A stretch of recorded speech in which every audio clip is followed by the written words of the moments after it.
Okay, doing a bit of a different video today. I am pretty much recapping what I think was the best podcast of 2023, the best trading podcast. It was put out by Humble Trader a few weeks ago, and it's the podcast she does with Lance from S&B Capital. He has been on other podcasts. He's done videos. You'll see him quite often on the S&B trading channel, or S&P Capital channel.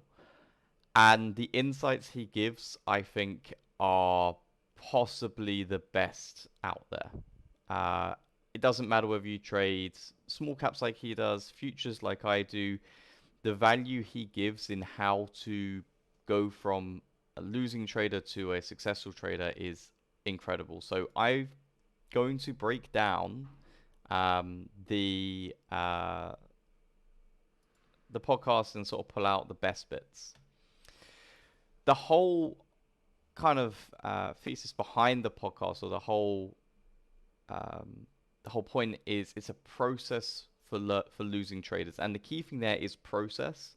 If you are a losing trader, which 98% of traders are, then you need a process to improve. You cannot simply go, oh, I have a strategy that I think works, I'm going to trade it and make money. And you need to understand where all your weaknesses are and where to improve. So the first thing that he talks about is building out a playbook. This is all about systemizing what your trades look like. Essentially, you want to be in situations where you can see exactly what your setup is, you know what it is, and you don't rely on feelings or emotion, and not relying on intuition, because you don't have that intuition yet. You don't want to be kind of looking at the market and deciding on the fly if you should be long or short. You should be setting out a very detailed, clear playbook as to where your edge is, what it looks like, and then take those trades. You need to make sure you have all the variables sorted. You need to know what everything looks like. You need to know what the daily chart needs to look like, what the intraday chart needs to look like. Maybe you rely on certain news.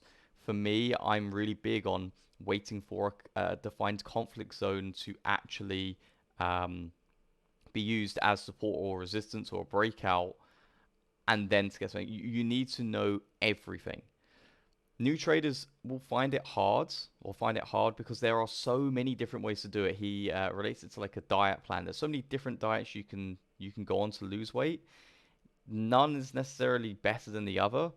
It's more how well can you stick to it. And you really need to stick to something to refine all the variables. You cannot just go, oh, this is my strategy and I'm never going to change it. You need to kind of come up with a theory based off of detail, which he gets into later on. But you have a theory based off of details that you've gathered. Then you go and test it, and then you refine it, and you go, okay, this does seem to work, but under what conditions did it work really well in, and then use those conditions. Until you have those variables, you don't really want to be trading, maybe even live, honestly. He mentions how mentorship is useful because you know then you're going in the right direction. And this is a really big thing that I struggled with. Whenever I joined a different group, I wouldn't really use the mentorship element all that well. I would kind of still go off on my own direction. And if I could have my time again, I would say the moment I jumped in any of the rooms that I did, I would spend the first 2 months watching the main trader and identifying their um, where their easiest trades are, and then I know that that's the correct direction to go in because you've got somebody who's showing you that it works. He really emphasizes building out big databases to know what charts look like. I'll go through that a bit later on as well. But essentially, if you have any kind of theory, you go and get 100 charts, and then you can test it out. So what you want to be doing is every single day taking screenshots of your chart so that you can very easily go, I actually have an idea here. Maybe it could be that once you see a major level of support hold, the next time it holds a moving average, it continues to move higher. Well, if you've screenshotted the last 50 days worth of price action, you can look back and very quickly point out, yes, it works here, here, here. No, it didn't work here. It didn't work here. It works here. It works here. And you can very quickly have an idea proven or disproven, and then you can go into more detail. He mentions he was asked like how long did it take for him to become successful, and he said that after a year to 18 months, he had a few simple plays. But the key thing is that for the first year, he lost every single month. And Lance has done a separate video for SMB Capital, which I think is amazing on what to do if you're about to quit, because he certainly said he said that he certainly was close to quitting a few times, certainly in that first year, and he said in that other video that for 3 to 6 months, which I'm assuming is this after 1 year, this sort of like sort of like at the 1 year stage, he decided that he was going to fully commit to the process and focus purely on easy money trades by his mentor. And he mentions how after a year, 18 months, he had those simple plays. He then built these simple plays using the previous formula, this building out his playbook. So yeah, he fully admits it takes a while, and I'm not saying that it will take you a year from this point to become profitable, because you've already got a ton of the data that you need to know where your edge is. But I would also guarantee that every single person watching this, if I said to them, it's going to take you a year, but then after that you're successful for the rest of your life, you would take that year. So this was his first hint of, hey, it takes a bit of time. Then asked, what would be the best approach for newer traders or traders who are struggling? And he said something which I think is massively important. And he said that the easiest plays are the high win percentage trades. A lot of the traders that I have seen on YouTube over the past decades, been trading for nearly that long, the ones who have gone from being unsuccessful to successful have typically been the ones that have designed a strategy that has a pretty high win percentage. So scalping, scalping breakouts, having very low risk on trades, but when they're already in their favor. So Matt Diamond's a great example of someone who trades breakouts. He gets in, once it goes in his favor, he cuts the risk. And therefore you have a high win percentage. And the reason this is important is you're more likely to stick with them as you see the results quicker. And this really just comes down to the law of averages. Like, if you have a 10% winning strategy, it's going to take you a lot longer time to realize that edge than it is if you have a 75% win percentage.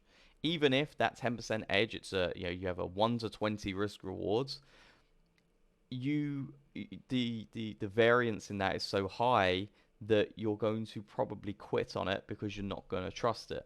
It's very difficult when you are taking trades and you're taking loss after loss after loss to stick at a process knowing that it will come good, because what if it doesn't? Whereas if you're trading a strategy with 75-80% win percentage, you're very unlikely to have more than 3 or 4 losses in a row, really ever. And certainly early on, you can build up a lot of reps, and you can say, okay, I'm going to just trade this for 50, 100 trades. You're going to see the win percentage be significantly higher. The key thing that he talks about again and again is focusing on easy money trades. Easy money trades, I believe, are the trades that have high win percentage, give okay risk rewards that you can just pick out once, twice, 3 times a day. It's sort of like that low hanging fruit. If you can master those kind of setups, then you are going to find it a lot easier to become successful. Speaking of which, how does successful made it or make it? And he said that the successful traders and he himself always asking, what trades am I making the most on? Where are my easier setups? And the reason for this is the people who really succeed go massive size on these. And this is something that comes up a lot in SMB Capital's videos, a lot of Lance videos, where he talks about exponential bet sizing and how to become successful, you need to find the setups that are really making you a lot of money, scale up big time on those. It's important to recognize that they will still make dumb mistakes. We all do. The difference between the best and the rest of us isn't necessarily that they never make mistakes. It's more that they'll probably make less mistakes than a lot of losing traders, but it's more that when they see their A plus setup, which they know will work 75, 80% of the time, and it has an amazing risk reward, they go in with 20 times the size as the trade where they go, oh, this might go higher. I'm going to take a bit of a revenge trade here, and they take a tiny amount of risk on it. Well, all of a sudden, that one trade where they've taken 10, 20, 30 times the risk compared to those dumb trades, they're going to wipe out those losses very, very quickly. So moving on to exponential bet sizing, Lance talks about how the best trades that give you the best edge. When you can identify those, you want to bet bigger on them. And I myself have made a video, I think, on this topic. It's a really powerful one to look at, that you cannot simply bet the same on every single trade unless you're trading one setup and it's like you're doing nothing else. If you're looking at it and you're going, this is my A plus situation where I've got the highest win percentage. You're looking at something. This has got, take Tesla a few years ago, when it was making new all-time highs, breaking the $1,000 mark. Everybody was talking about it. That was an A plus plus situation. There was a high probability that there was going to be a lot of momentum, that the move was going to be extremely big and pretty quick, and you could almost guarantee that when it took out 1,000, it was going to go straight to 1,010, 1,020, and probably push for the rest of the day. The best traders out there trading those kind of strategies took massive size on that trade because they knew the probability was massively in their favor, and it was maybe a once a year, maybe even once in a lifetime type trade. He mentioned actually that most prop traders would not be making money if they bet the same on every play. And just think about that. We as retail traders are taught risk 1% per trade. The prop world is essentially saying, if you have your best setup, you should be taking your maximum amount of risk, and maybe that's 5% of your account, maybe that's 10% on that one A plus setup if it only shows up once a month. Whereas the trades which are maybe lower in edge, they're taking only a quarter of a percent risk, a tenth of a percent risk. So it's a really interesting concept. I'd encourage you to go and look more into it. But those extremes can be massive in the trading world. And if you think about it, if you think back to your best setup of even the past week, how would your week have looked different if you'd have gone in with like 10 times this, or like with 5 times your normal size on that trade, and all the trades which you kind of went into and you weren't certain on but you took anyway, you went in with, say, a quarter of your normal size? What would your P&L be at the end of the week? And when you think about it like that, it becomes pretty obvious. So I think that is a really important element, and it's not something that you need to worry about early on in your trading career. But I think to take that next step from maybe it's a step from being a 6-figure trader to a 7-figure trader to an 8-figure trader, is to understand when you need to be going really, really big. He mentions his experience mentoring, and this was a really cool section. He goes into detail on how traders who kind of like believe there's a ceiling of, I want to make 50K this year, I make 100K. He said that when uh, when they kind of get it, because of the encouragement to use exponential bet sizing to go big on their best plays, they blow past those limiting expectations, and instead of making 50K, 100K, they're making multiple millions of dollars. And that was, I think, pretty inspiring, and it really made me again look a bit more into how the futures industry is right now with prop firms, and really saw how big that potential is. Once you get it, you can scale pretty quickly to trading 20 minis. Right, you can have a strategy that if you're making money on it, yes, get up to 10, 20 accounts and go big. He said that in the beginning, it's critical to forget about P&L and to focus on the process and improving. Having a growth mindset, how you can get a little bit better every day, how you're building the best setups for you. And this was a really critical. And this sort of links into you can scale up massively later on. You've got to have that process to start off with. Forget about the P&L, use tiny size paper trades, and use that next 2-3 months to build how can I improve day by day. Look where you're going to be in 6 months, 2 years, 5 years. Think about how what you're doing today is going to help you going forwards. A lot of this stuff I've got videos on as well. I think it's just a very typical kind of growth mindset approach. So a really good reminder to have that today's profit doesn't really matter. It's what you improved on to set you up for tomorrow's profit. It does mention that everybody wants to focus on home runs, and the fastest way is to be slow and steady. Those home run trades, trying to hold for a massive winner when it isn't really there, isn't going to help. You can kind of be very slow, very steady early on, because once you've found your best setup, you can go big on those setups later on. Uh, he also mentions that he's seen traders who take a big step back, and that can blow a career. If you've suddenly decided that I'm doing this now, so I'm going to go big straight away, you blow up and you're back at square one, and you feel like you're losing a lot of time. So it can be really toxic and painful for your career. Mentions that you need to always know exactly what you're working on, have something you're improving on. Be every day, I would say, go into it and say, what am I going to try to improve on today?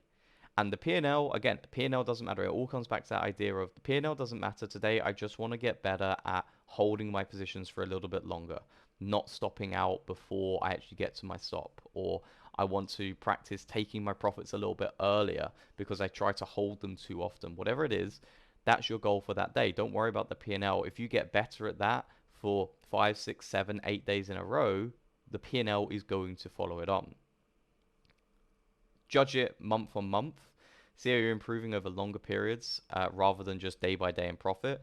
If you, at the end of a month, have gone, you know what, I tried to work really hard on this aspect of my trading, and if I compare it to last month, I made a massive improvement.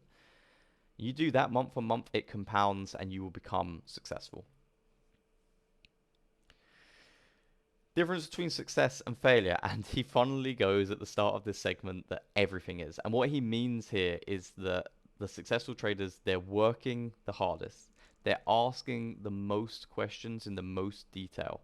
They're having their standards higher than everybody else. And they're outworking your average trader. And it doesn't necessarily mean that you have to burn the midnight oil or whatever that saying is every single night and put in 6 hours of review.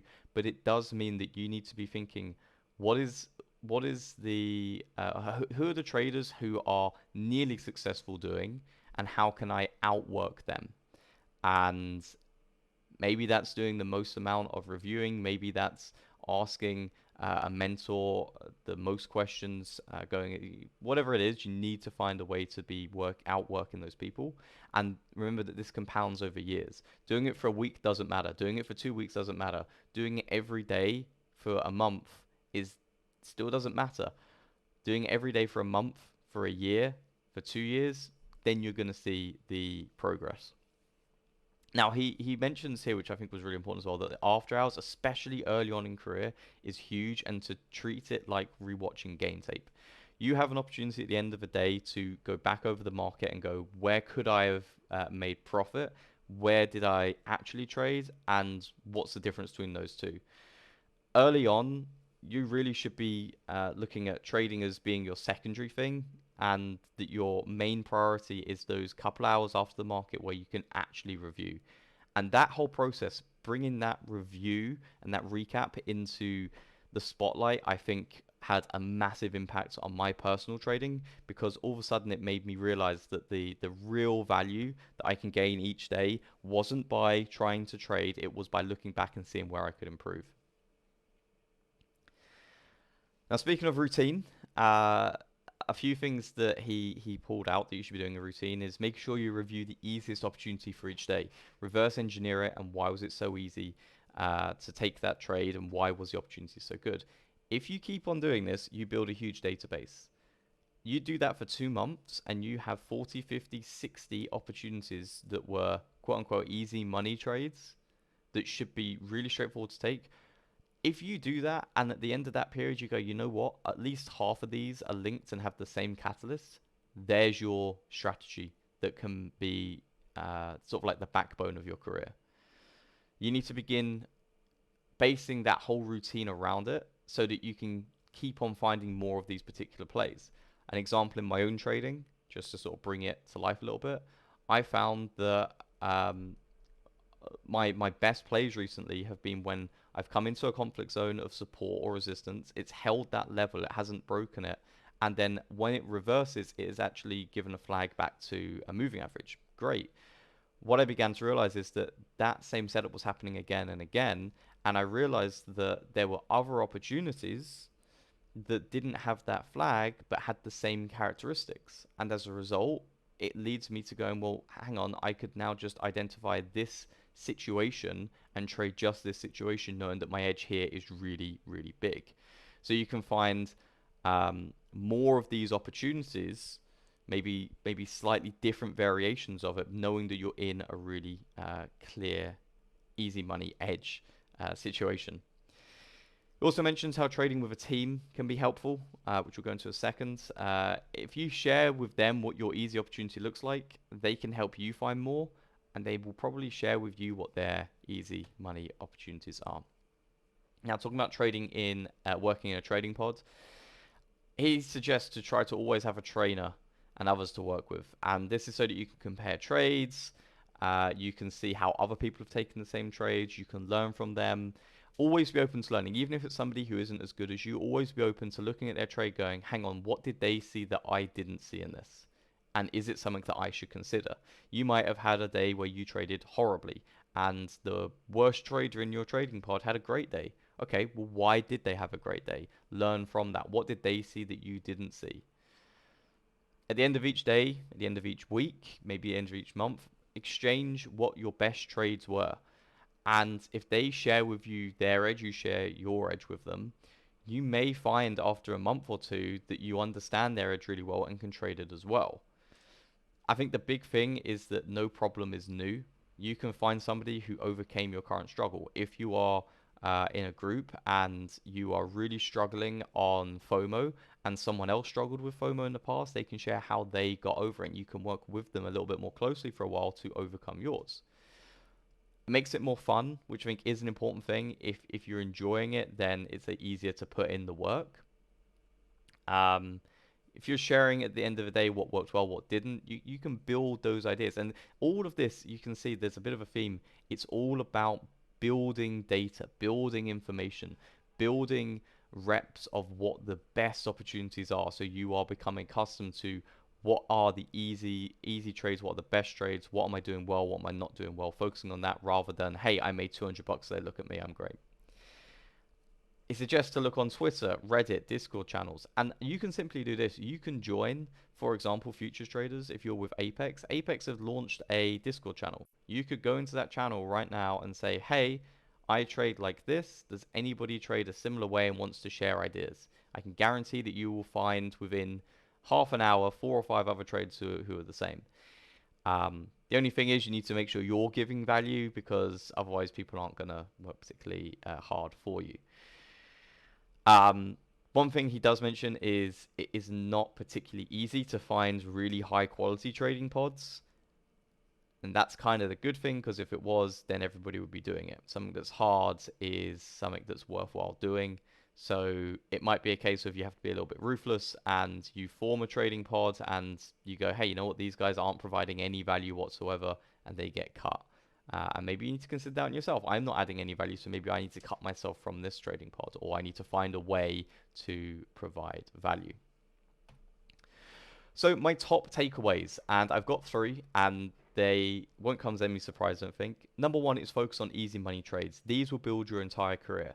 What I would suggest, if you're a losing trader right now and you're really struggling, I would say find a trader who you look up to, whether it's a mentor, somebody you watch on YouTube, or look back over your own trades. Identify where you are making the most money or where they are making the most money, and build out a database. And for the next, honestly, for the next 2 months, just build that database out. Look back over the charts every single day and go, where was the easiest opportunity? Look back over your, watch your YouTube in mentor, or if it's in a Discord chat, go back over their trades and journal them as if they were your own, and go, okay, why did he take this trade? What did he do? What did she do? Who knows? And try to build that out, because that is where you're going to start your success. Number 2, have a routine that centers around the centers around recording the easy money opportunities each day, and this is huge.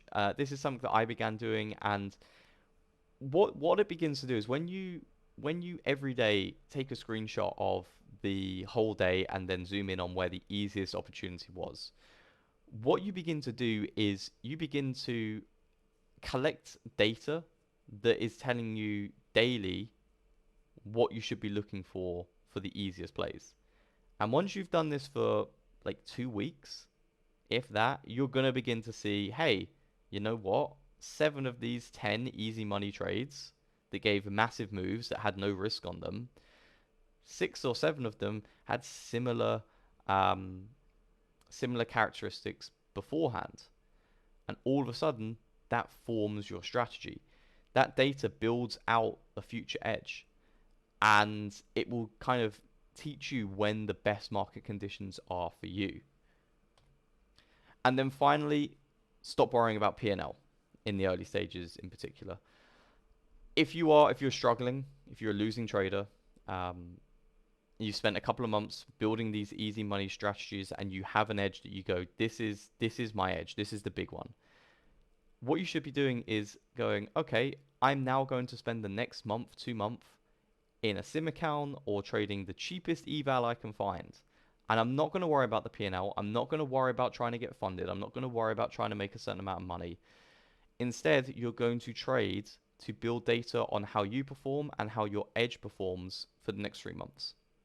And the reality is, if you do that and you kind of go back and you go back to those slides I was talking about with in regards to not looking at P&L, and you make those improvements day by day, after 3 months, you are going to be a profitable trader.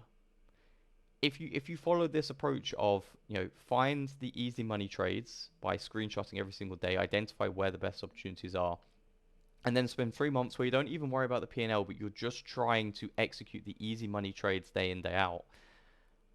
It's not a guarantee, but it's a very strong likelihood that you're going to become successful. And I think everybody watching would, again, if I said it's going to take you 6 months, but in those 6 months, after those 6 months, you have a strategy that you know works, you're executing at a high level and can make money from it, and now you're ready to maybe start sizing in, so you're taking some, real size and can quickly scale up, you would all bite my hand off of it. So they're my top takeaways. It was a fantastic podcast. I'd highly encourage you to watch it. I'll put the link down below. I would actually encourage you to watch anything that Lance puts out. I think the value he's adding to the community is incredible. So I hope you found this useful. It's a little bit shorter than the podcast itself, despite being a pretty long video for me. And yeah, let me know if you like this, if you want me to do similar things in the future, and I'll see you again in the next video.